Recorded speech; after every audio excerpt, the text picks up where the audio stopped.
Hi, everyone, and welcome to the Think Tank on Hearing in Later Life. My name is Megan Acton, and I'm a program manager at the International Federation on Aging. The IFA is an international non-governmental organization with a unique membership base comprising government, NGOs, academia, industry, and individuals in over 82 countries. Now over 45 years old, IFA drives the agenda of the world's population aging, working across disciplines and sectors towards common goals that improve the lives of older people. Through its formal relations with the WHO and general consultative status at the United Nations, the IFA contributes to and informs intergovernmental dialogue related to age-related policy. Hearing is one of IFA's newest focus areas, which we are truly excited about. Most people are aware hearing declines as one ages. However, its impact on functional ability of older adults is not given enough attention by policymakers, NGOs, and even aging organizations. IFA truly believes that working across sectors and disciplines is key to help influence and shape age-related policy and good practices, which is why this think tank is so important to us. We have gathered a group of inspiring and thoughtful leaders from across the fields of audiology, cognition, gerontology, public health, government, aging, hearing industry, and NGOs to work to collaboratively address barriers to hearing care older people face. While the overarching goal of the think tank is to improve the hearing and therefore functional ability of older people, the four key objectives to achieve this are as follows. First, we want to gain an enriched understanding of the key barriers to effective solutions for older adults with hearing loss. Second, we want to implement relevant strategies outlined in the forthcoming WHO World Report on Hearing in the context of healthy aging. Third, we hope to improve the understanding of policymakers and aging organizations on the importance of hearing to older persons through a formal action-oriented consensus statement resulting from this think tank. And lastly, we will share good practice and evidence surrounding age-related hearing loss through the formation of a global summit on hearing in later life in 2021. Before I pass the floor to Kathy, I would like to thank our amazing sponsors who have made this think tank possible, to include Cochlear Limited, European Hearing Industry Manufacturers Association, the William Demont Foundation, Sonova, Facebook Reality Labs, and the International Collegium of Rehabilitative Audiology. So it's now my pleasure to pass the floor to Kathy Pichora-Fuller, President of ICRA. All right, well, thanks, Megan. And it is really exciting for ICRA to be able to bring the voice of audiologists to this meeting and to partner with IFA. And we're so happy to work with people who are experts on policy and at the world level on making the world better for older people.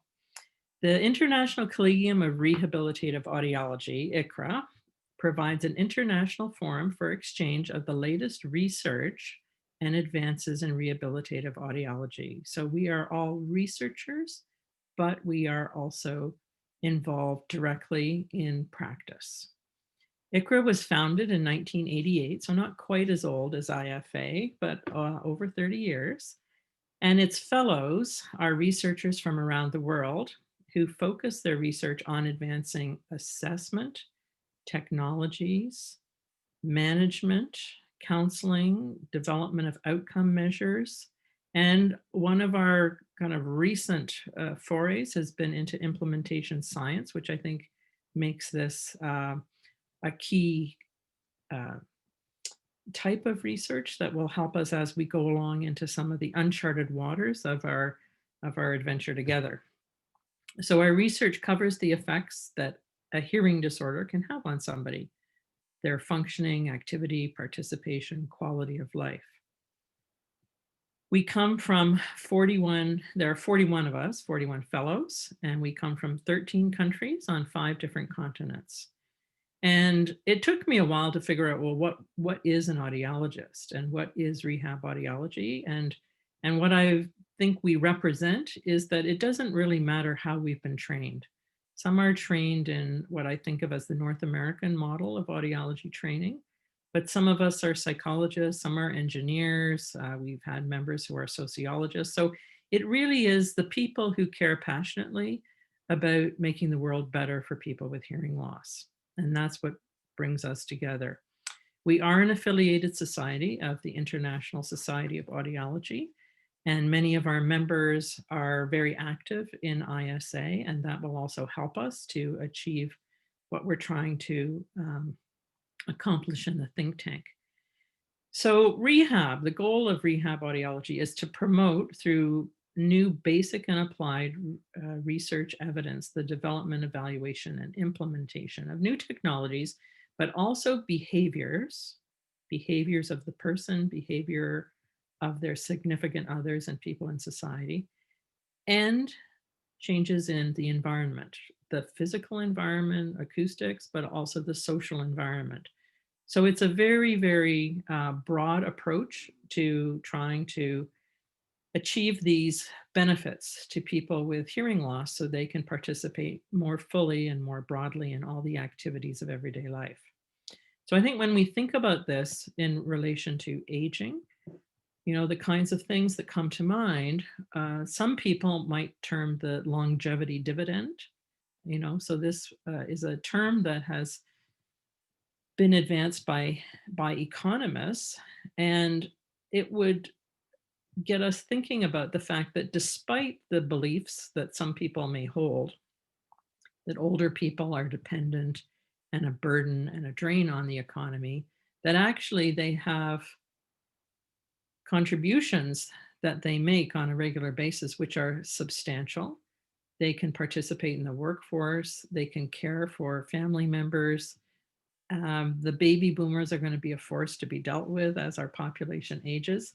So by getting people hearing better and communicating better, this is actually a benefit to society. And we can think about that in a very positive way. Of course, unaddressed hearing loss does sometimes have negative effects on functional ability and well-being, and it can affect how people exchange information, how they engage in conversation, how they interact with others. And it has spin-offs which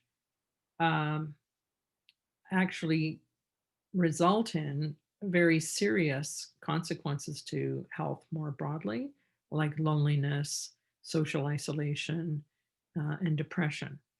So we really have a role to play in optimizing hearing so that people can function better and so that they do not experience the negative effects of hearing loss or the negative knock-on effects on many other aspects of health and well-being. So we can do a lot to make things better and to reduce the possible negative aspects of hearing loss. I just wanted to kind of end this introduction with a personal note. Around the time I left the audiology clinic, I was president of the Canadian Association of Speech Language Pathologists and Audiologists. And in that role, I had the opportunity to work on a Health and Welfare Canada interdisciplinary task force on hearing impairment in the adult. And that was published by the Canadian government in 1987. So I really feel like this think tank is the realization of the visioning that we were challenged to undertake 30 years ago. So we're a bit late, but we thought we were looking at a vision for the next 20 years, and it turns out we're about 30 years out. But key to that was this idea of hearing accessibility. And just for the record, how we defined hearing accessibility was that a place or activity is hearing accessible if participation in it is not compromised by difficulty hearing, regardless of the person's hearing abilities. So I think if the think tank gets us to a place where the world can become hearing accessible, we will have finally achieved that vision. And it's really important today because of the aging of the population, because of the number of years people are living into their old age. If we look at an audiology practice, it's very common for people who have hearing loss to also have other age-related health issues, not the least of which being cognitive problems or problems with falls, problems with vision, that the audiologists need to find new ways of dealing with. And the flip side of that is that just about every adult who may be encountering any kind of health professional related to a variety of health related issues may well have hearing problems. So we have a lot to learn from our colleagues in the rest of geriatric care. And I think we have some things that they may benefit from learning too. So even though it's the pandemic, and it would have been so great to meet in person, we just decided that we've waited long enough and we just have to get started. And we'll try this thing online as people are trying things online. Perhaps that will actually give us some new ideas about how to move forward in the new world that we'll all be entering as we change our ways because of COVID. So we're not postponing, we're going to go ahead, and we look forward to meeting each other virtually and having a great think tank. So let's get going.